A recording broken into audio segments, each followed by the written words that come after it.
Hello, everyone. Hi, welcome to Laysville Talk. All right, excellent. Happy New Year. This is our first program of 2026. Wow, I can't believe 2025 is behind us and 2026 has arrived. How's everyone doing? Did you all have a great start of the new year? Yes? Okay, good. Well, as the new year begins, the biggest story unfolding right now is Iran. What started as protests over the cost of living and runaway inflation in Tehran has rapidly turned into open political demonstrations across the country, with crowds chanting anti-regime slogans. Now, Iran was once the world's ninth largest economy. After 4 decades under the Islamic Republic um, regime, it has become one of the most internationally isolated and economically constrained countries in the world. No one can say for certain how this unrest will end, but if these protests result in regime change and that outcome no longer feels unthinkable, I think it's very likely.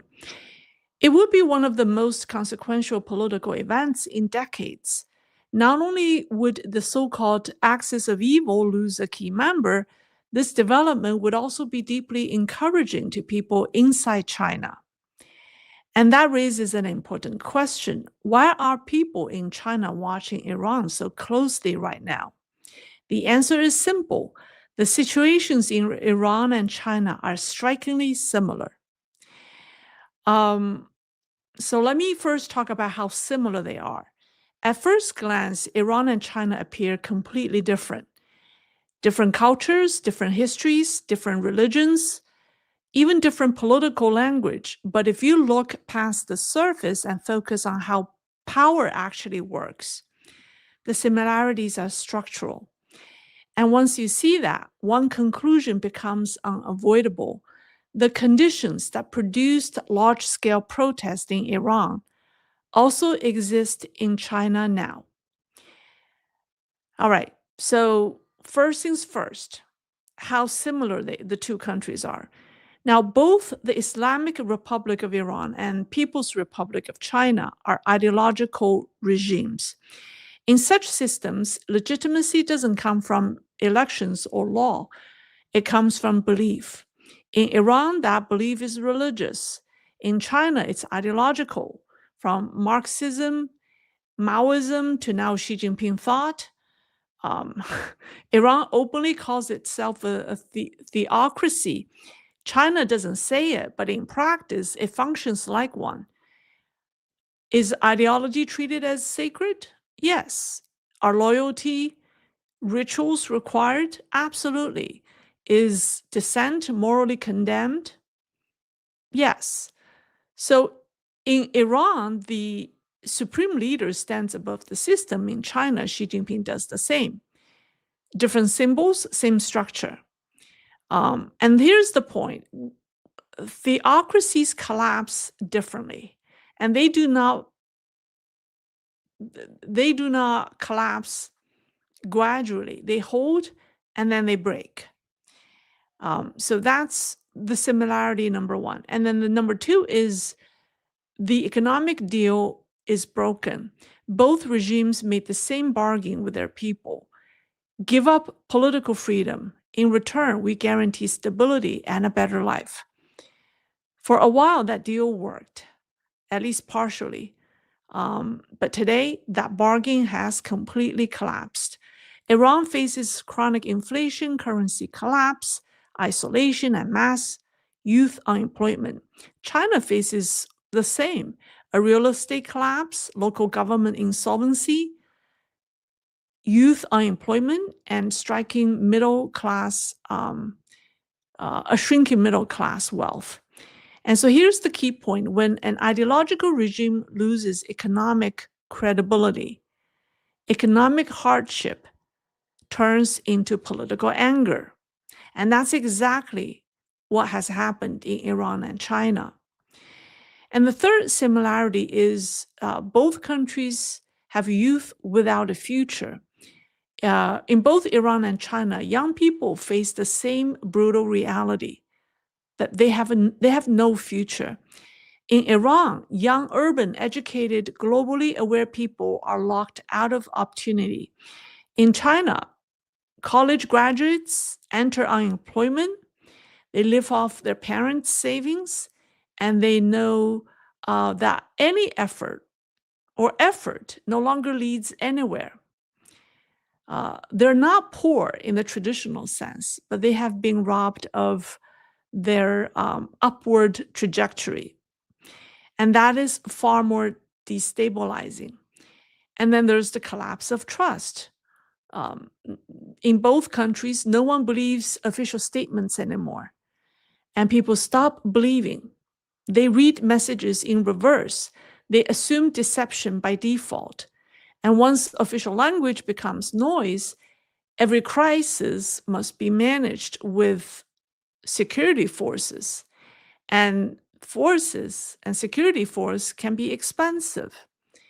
And so both states still have powerful security systems, but repression now produces fewer believers, more silent opponents, and deeper resentment. At the same time, Iran's finances are strained and China's local governments are broke. So when repression shifts from prevention to constant reaction, the system enters a danger zone. Iran has crossed that line, China is crossing it.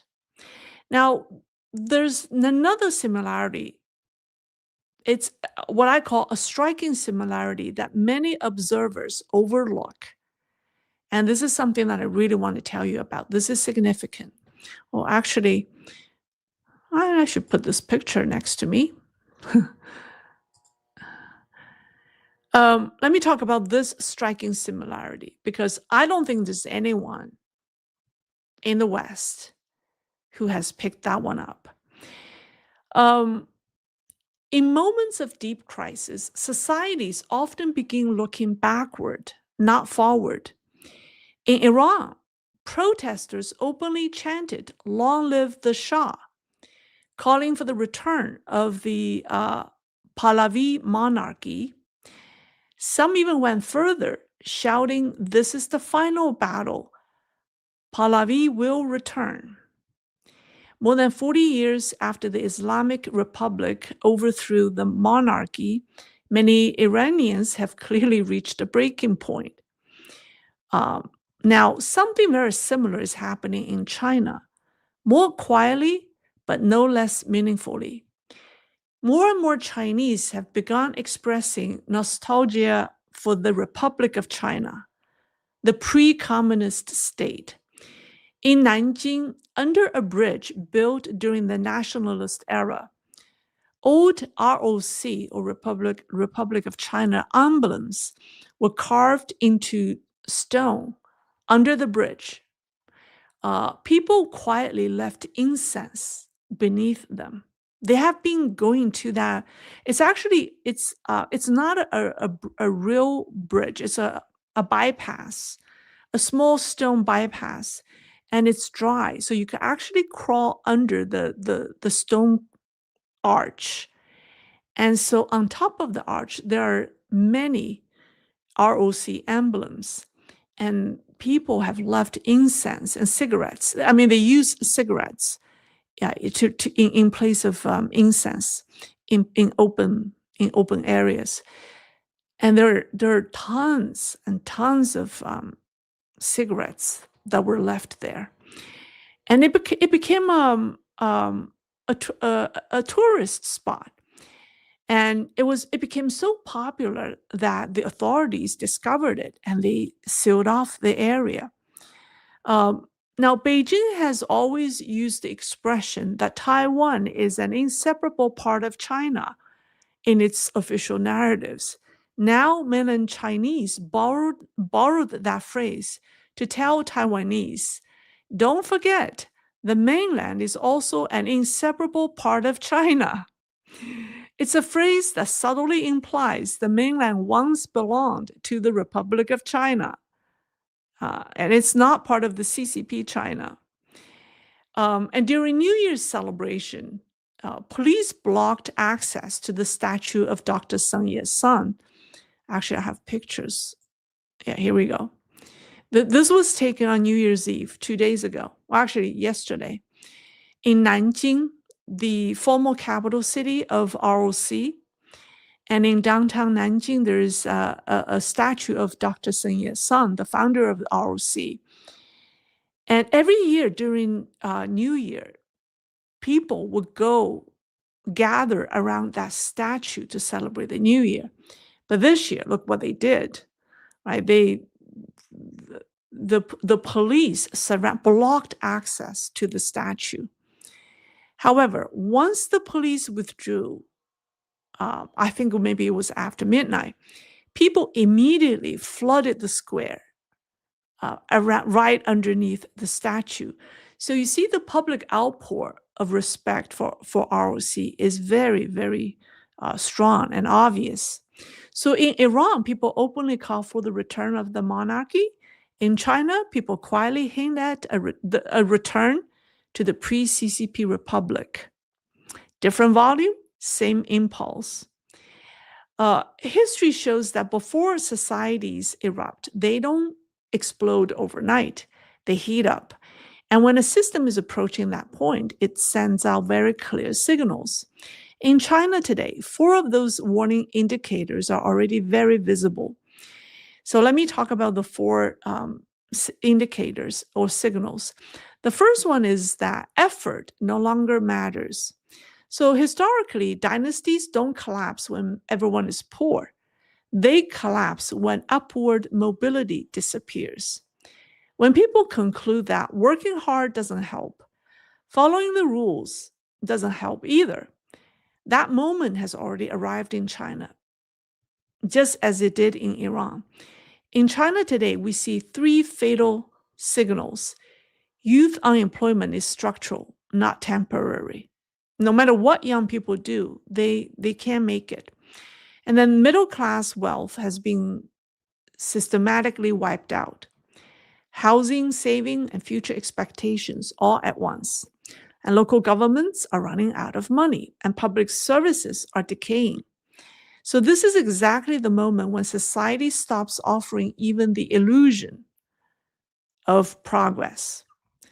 And in Iran, that illusion collapsed years ago. In China, it's collapsing now. So once the effort to reward model breaks, dissatisfaction spreads rapidly, including inside the ruling class itself. And the second indicator is people have turned from anger to coldness. And this is one of the most misunderstood warning signs. The most dangerous moment for a regime is not when people curse it. It's when people stop caring enough to curse. In China today, the dominant mood isn't anger, it's coldness. Indifference, lying flat, giving up, cynicism, and that's widespread in China. Anger still expects a response, but coldness means people have given up on being heard. And that is a society losing the ability to be governed, mobilized, or repaired. It's very, basically the government has lost command of its people. And the third indicator is all social pain points erupt at once. And if you look at where protests actually come from, in both Iran and China, they no longer start with ideology. They start with daily life. Very ordinary, small daily things. In Iran, it's currency collapse. People cannot afford to buy food. They cannot afford to buy gas. There's also police abuse. In China today, same thing. Housing has become a blood extraction machine. Healthcare is expensive and unpredictable. Education no longer changes destiny. Jobs are hard to find, and judicial injustice keeps worsening. So the pattern is familiar, right? Those in power begin systematically squeezing society just to survive. And then the indicator number 4 is elites. They exit or go silent. Regimes don't fall when people just protest. They fall when elites stop defending the system. So in Iran, technocrats withdraw, artists and athletes defect, clerical legitimacy erodes. In China, capital flees, talent immigrates, intellectuals fall silent. And inside the system, the rule is do more, make more mistakes, do less, make fewer mistakes. So this is not rebellion, this is abandonment, and it is fatal. So you could pretty much tell what's happening in China during the new year. As 2026 arrived, countries around the world celebrated. China did the opposite. Authorities banned public gatherings nationwide and deployed heavy police presence. So multiple cities like Xi'an, Tianjin, Shanghai canceled New Year's Eve events entirely. Light shows were shut down, countdowns canceled, fireworks banned. So one observer put it perfectly. He said, Shanghai, Nanjing, Wuhan, symbolic cities all staged a kind of collective silence. The more police there were, the more people wanted to come out.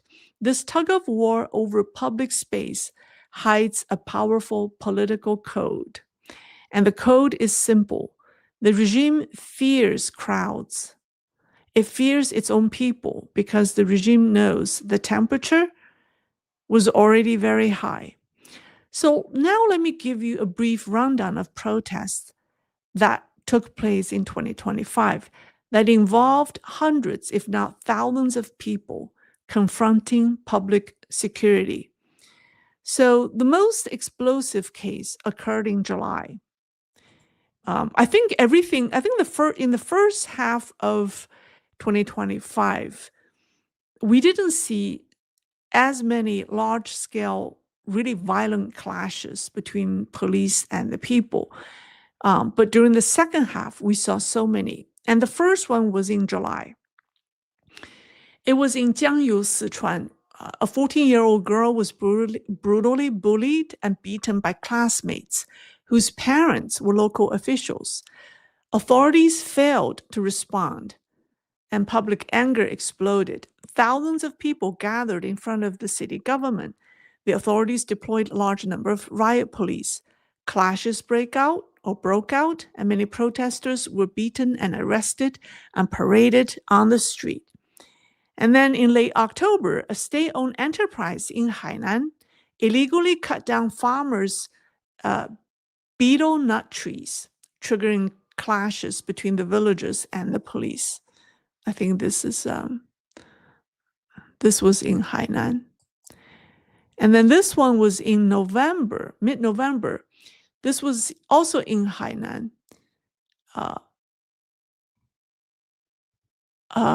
This one was in Guangxi.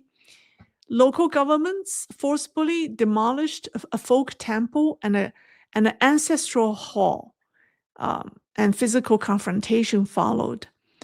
And then also in November, Guizhou pushed a mandatory grave digging and cremation policy.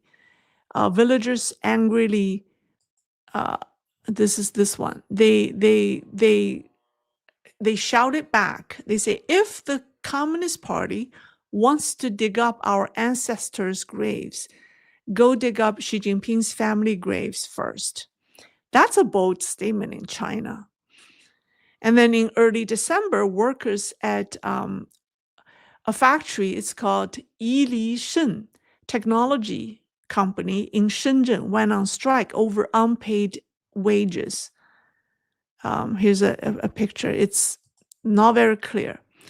The strike escalated into large-scale clashes with police. And then on December 5th, the provincial government backed Zhejiang Financial Assets Exchange Center, Zhejing Zhongxin. Was that the one? I think that's the one.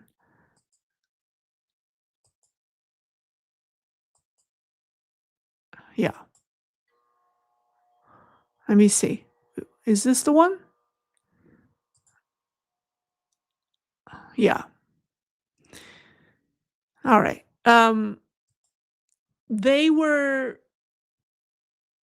hundreds of investors protested outside the provincial government because this company is 40% owned by local government, and they went belly up, and people's savings and investments disappeared. And then later in December, food delivery riders protested in Changsha, Hunan, and also Zigong, Sichuan, in both places. Yeah. And the reason is that, or was that, they were being blocked by property management from entering residential areas and shopping districts. Protests grew, roads were blocked, and political symbolism appeared, including one rider wearing a yellow robe mocking imperial power. So, and these food delivery guys, they gather very quickly. They were mobilized. I think because they're on these platforms. Oops. I dropped my flower. They're on these platforms. And so once one sends out a message, thousands of delivery workers got it, and they rushed over to the area to join the protest. So the situation erupted very quickly before the police could even respond. So it happened within a week in Changsha, Hunan, and also Zigong, Sichuan. So this is a formidable force of young people. So according to China Dissent Monitor run by Freedom House, 1,392 protests were recorded in the third quarter of 2025 alone. That's a 45% increase year over year, and the sixth consecutive quarter of growth. Even more striking, in the first 11 months of 2025, rural protests surged by 70%. Now, the Chinese authorities are especially alarmed by one group, migrant workers returning to rural areas. So now let me talk about why the CCP is so concerned with migrant workers, and they're blocking them from returning home. So in November, the CCP took a rare and revealing step. It openly ordered local governments to prevent large numbers of migrant workers from returning to and remaining in rural areas. Under Xi Jinping's rule, the economic downturn has hit two groups especially hard. One is the 300 million. Well, that's the official number. I don't know if it's still 300 million, but officially 300 million migrant workers who work in urban areas, and also college grads. As mass unemployment spreads, public anger is rising. Now, for more than 2 decades, migrant workers survived by working in cities. Now, many are being pushed back to rural areas, but their land is gone. They've lost the last foundation that once allowed them to survive there. If large numbers of migrant workers become stranded in the countryside, China risks creating a massive floating population of displaced people, and that will pose a serious threat to regime stability. And the CCP understands this risk very well. Its surveillance and control system is concentrated in large and mid-sized cities. In vast rural areas, state control is very weak. At the same time, local governments are nearing bankruptcies. So in many counties, civil servants' wages are delayed or unpaid. Bonuses have been cut. But by the way, Chinese bonuses are not really bonuses. They're part of the basic pay. So sometimes their base pay is very low. Bonus is just part of their compensation. So some grassroots police officers no longer have stable incomes. So as a result, large parts of rural China are turning into power vacuums. If migrant workers remain in these areas in large numbers, the system may lose control entirely. Central authorities know that once this pressure is released into the countryside, things can spiral very quickly. So that's why they're preventing migrant workers from returning to the countryside. And in the final months of 2025, public employees across China reported sudden changes to social insurance and housing fund payments. In some regions, workers were ordered to retroactively pay shortfalls going back to several years. So people have to pay their employees, or I should say the local government, back the money for whatever differences the government calculated for the past several years. So for example, in Shandong, in Gaomi City, officials demanded that government staff make up unpaid contributions dating back to 2022. So similar cases have appeared nationwide. And also, political dissent is becoming more visible.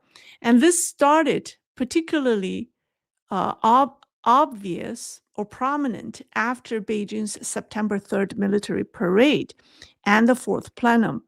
Anti-CCP slogans appeared on Chinese streets, openly calling for Xi Jinping and the Communist Party to step down. On live stream platforms and social media, netizens mocked the CCP, sometimes openly, sometimes through sarcasm or satirical work, pushing against China's digital censorship wall. Now, the death of entertainer Alan Yu or Yu Monglong had a subtle but dramatic political impact, triggering renewed waves of people withdrawing from the CCP. Young people are boycotting the entertainment industry outright. So the movie theaters have been very empty. So taken together, grassroots resistance in China in 2025 have accelerated. It started in the second half of 2025, and it really peaked in the fourth quarter. And then they show several defining characteristics. First is both the number and geographical spread of protests are expanding, from cities to villages, from online spaces to real life, and from economic disputes to broader social issues. So unrest is rising on all fronts. Second, protests are driven not just by anger, it's by a deep despair. People are not afraid of hardship. What they fear is having no hope. This is particularly true with the Chinese. The Chinese people can endure hardship, but when they feel like they have no hope, that's the point when they realize they need to do something. And it's not just unemployed migrant workers, college grads with no jobs, demoralized soldiers, independent thinking intellectuals, and private entrepreneurs. They're all trapped in the state of hopelessness.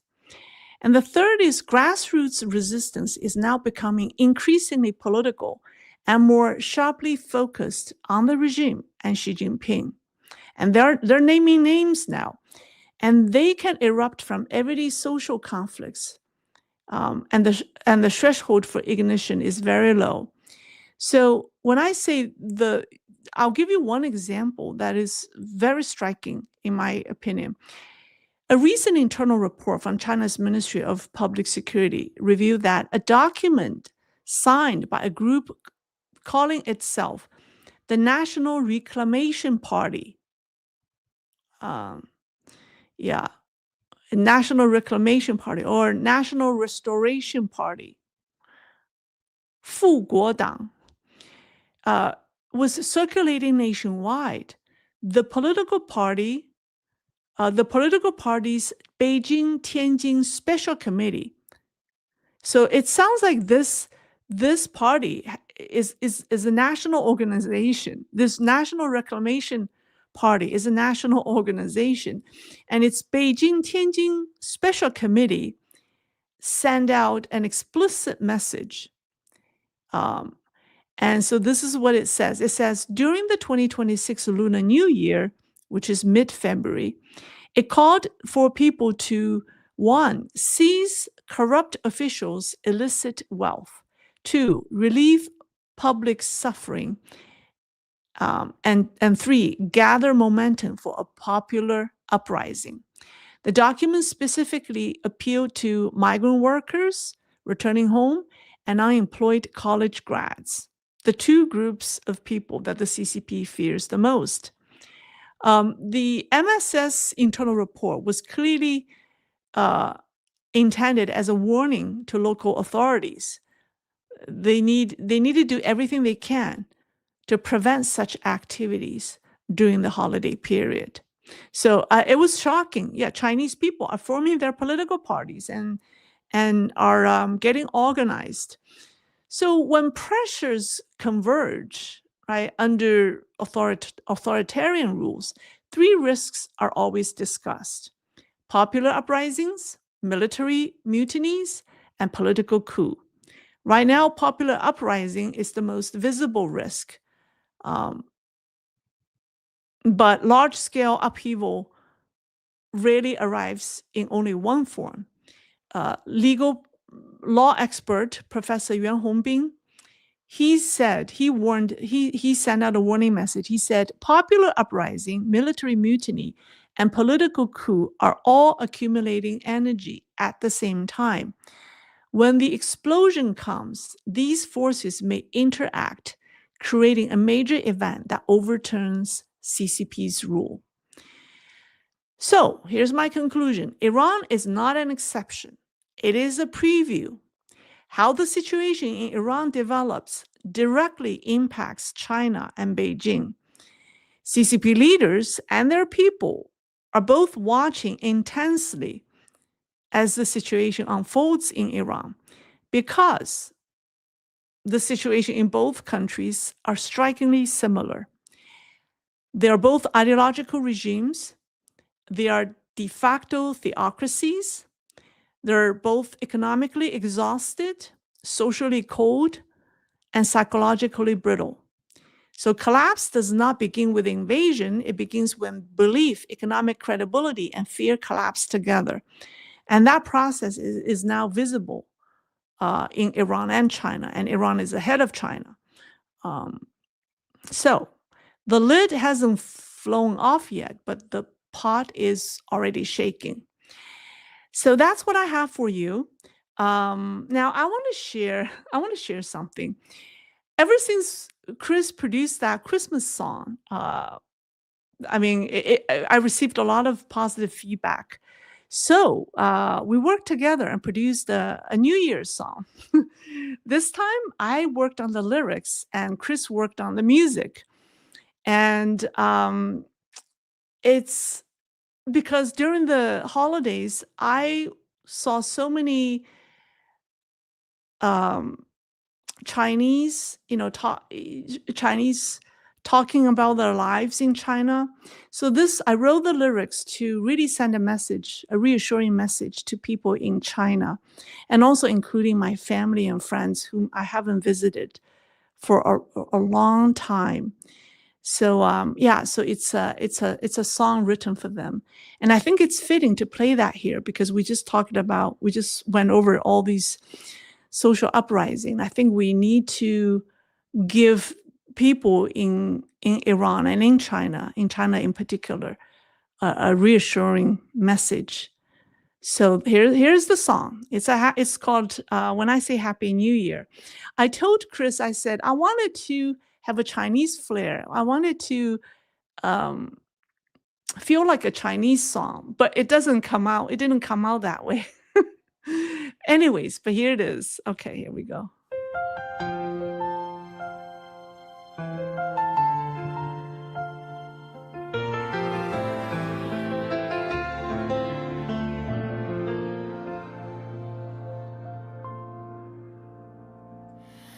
On the first day of the new year, snow is falling from the sky. I'm singing softly through the silence to the dear ones I hold inside. You're far away across the ocean in a land I cannot go. Still I want. Uh-oh. What happened?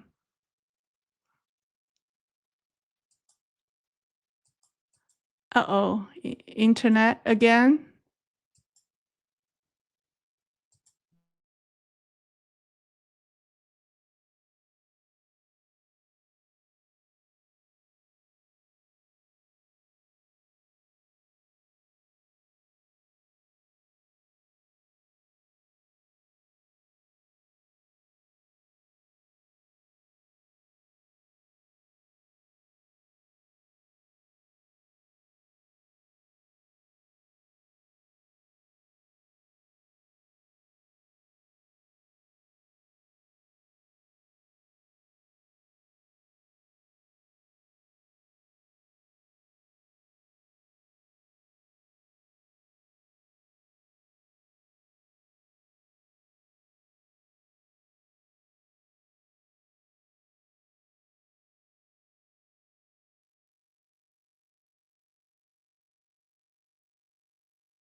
On the first day of the new year, snow is falling from the sky.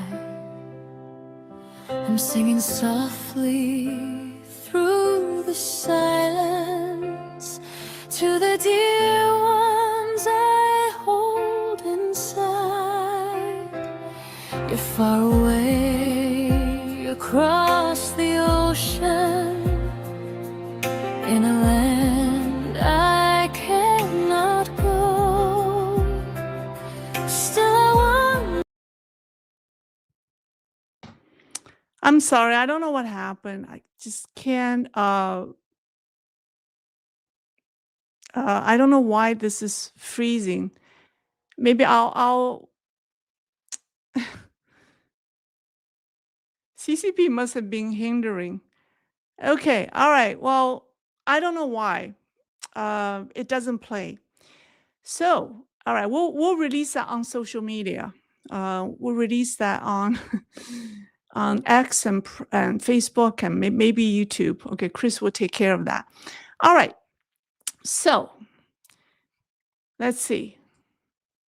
Let me acknowledge the people for super stickers. Oh, Mark Irvin. Well, thank you very much, Mark.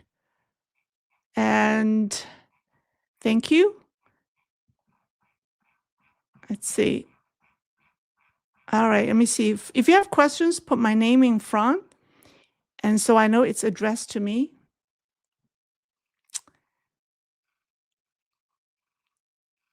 I don't understand what has happened to the internet. Okay, Kathy Wong.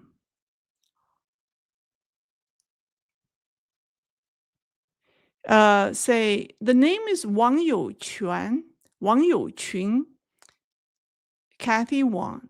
Plus, I also heard New Year is canceled. Theft increasing in China. Is that actually safe in China right now? I'm not quite sure who you are referring to, Wang Youqun. Wang Youqun. I'm not quite sure. Okay, let's see.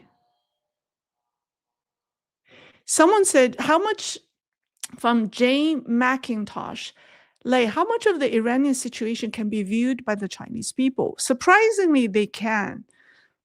The CCP didn't censor it. Maybe when the regime collapses, it will. But so far, the Chinese can see it. Yeah. All right. Let's see. Brother Vern, like, how are they stopping migrant workers from going back to their homes in the countryside? I mean, they could do a lot of things. They could prevent them from buying tickets, from getting on public transportation, right? I mean, the most effective way would be to prevent them from getting on public transportation, buses or trains. And they could probably run them up in the city. Yeah, so they will stop them from going back. I mean, the cities would have to do it. The local areas can't, because once people return home, what are you going to do? You're going to drive them away? You can't. So the urban areas will have to do their work to prevent these people from returning. But it's hard. How are you going to prevent people? So it's I think a lot of the central government policies now are just wishful thinking. I don't think the local governments have the means or the budget to carry that out. I mean, they will try. They will put out some programs that look like they did the work on the surface, but this is not a policy that they can enforce or they could track.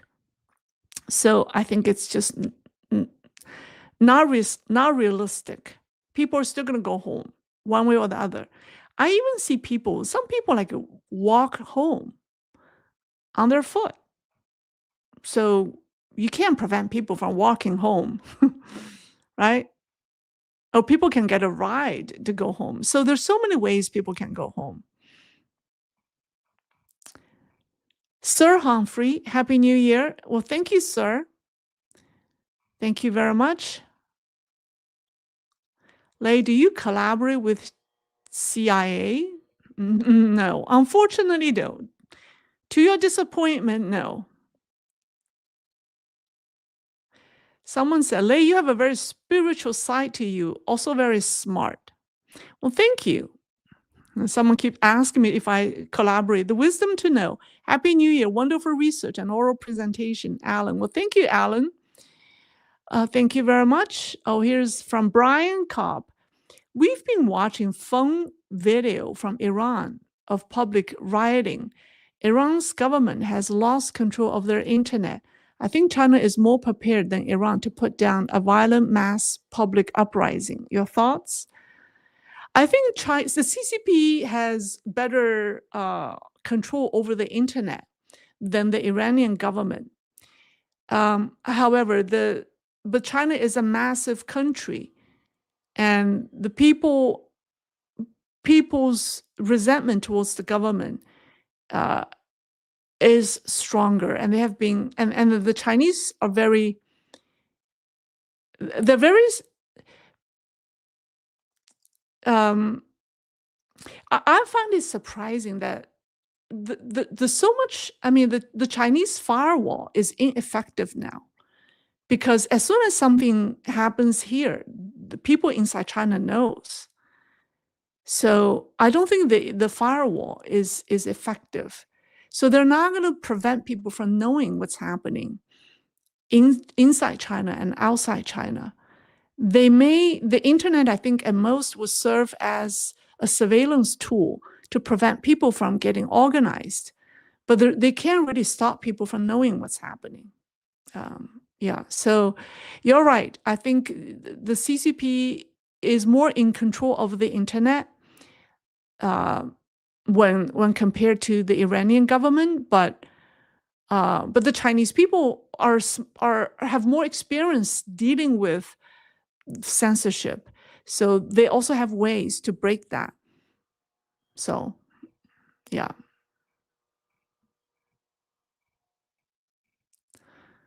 All right. Okay. Now, do you think they will build a shadow government on the side somewhere? Thank you, Lei.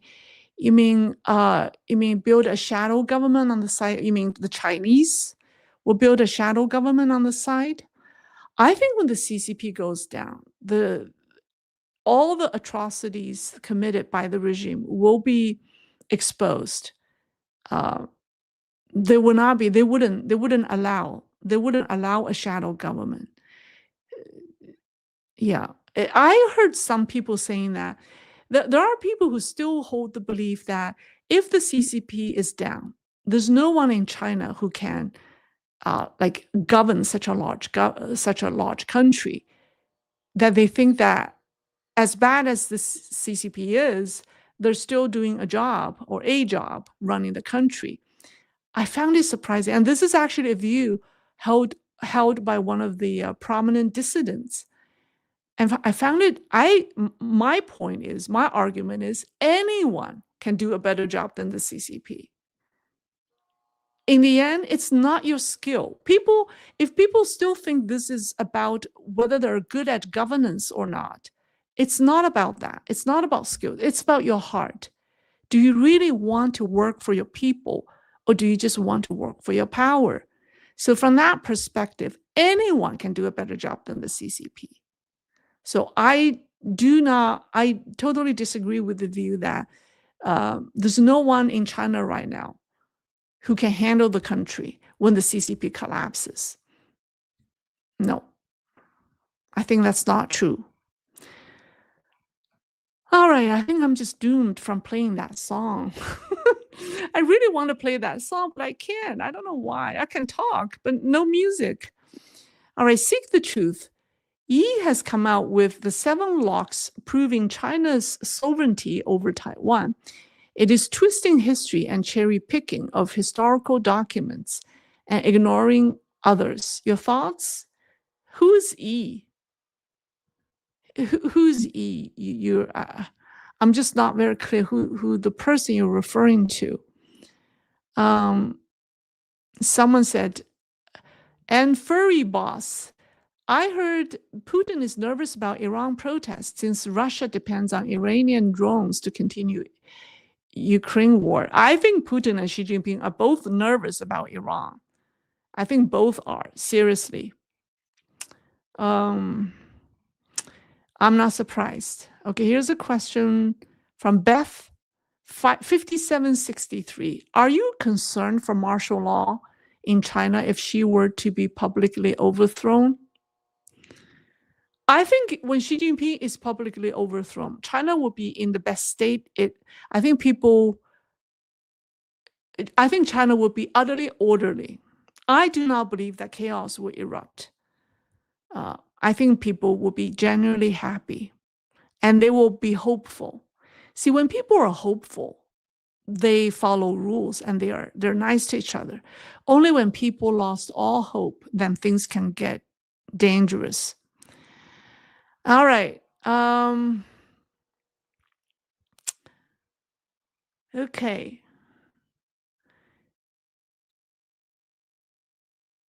Okay, someone asked me a question. How long do you think Netflix foreign? How long do you think the Republic will last once the CCP collapses? I only ask because China has a history of collapsing dynasties.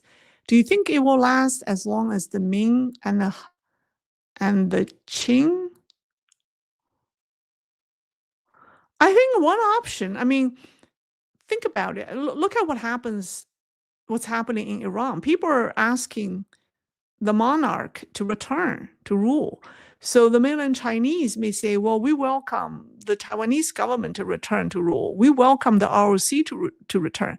That's, I think, the most important point I made tonight, right? If the Chinese learn something from the Iranians, or if the Pahlavi monarchy returns, then the Chinese may say, hey, let's just invite the ROC. Let's invite the ROC to return to China. And I think William Lai, of all the Taiwanese politicians that I've seen or known, I think William Lai probably has the best chance of becoming the leader, the unified leader in China. I think he really does have a chance. I don't think the Kuomintang leaders have a chance because they're too close to the CCP. In order to win the hearts of the Chinese people, it has to be a Taiwanese leader who isn't too close to the CCP. So I think William Lai really has a chance. So that may happen. It would be unification. When CCP collapses, when Xi Jinping steps down, The Chinese just say, let's welcome the ROC return. Let's become Republic of China again. Let's give the Taiwanese government, the ruling party, a chance. I think that may happen. And then unification happens. I think it's very likely, you know. So, and so that's why the latest development in Iran is very, very symbolic to the Chinese. They go back to the previous regime. All right.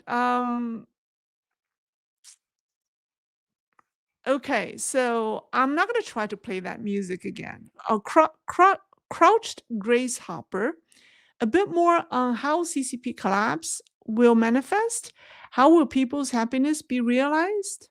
A bit more on how CCP collapse will manifest. I think it would be, I think right now, people generally believe that something will happen in 2026 because there's no way the status quo can be continued. And I think those who believe that China needs a major political reforms are being very quiet now. They're trying to stay out of the trouble right now because anything they do, I think they're letting those truly reform-minded people are laying low. And they want Xi Jinping to do whatever he can to bring down the regime. Because he is called the greatest accelerator, right? He is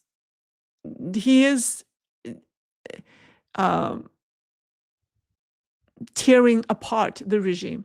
So so when that happens, there will be a tipping point. When that happens, maybe some people within some reform-minded people will step in, but whether or not the Chinese people will give them a chance, will trust them, I think it's hard to say. Maybe the Chinese people would rather have the Taiwanese government. They would rather give them a chance. So it's hard to say. Yeah. All right. I can't play that song. And okay, maybe I'll end it here.